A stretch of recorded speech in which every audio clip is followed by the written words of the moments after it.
Philippine Air Force has seen the importance of having attack helicopter in combating local insurgencies in the mountainous area of the Philippines. Thus, the Philippine Air Force established the Attack Helicopter Acquisition Project Phase 2, acquiring 6 units of T-129B ATAK helicopter from Turkish Aerospace Industries with a value worth 13,728 million Philippine peso under Horizon 2 phase of the revised AFP modernization program.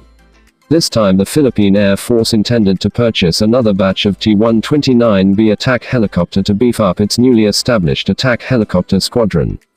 The Philippine Air Force will once again plan to purchase another batch of at least 6 units of T-129B ATAK helicopter under Attack Helicopter Acquisition Project Phase 3, with unofficial allocated budget worth 15.2 billion Philippine peso under second list of Horizon 2 phase of the revised AFP modernization program, which will probably be transferred to Horizon 3 phased.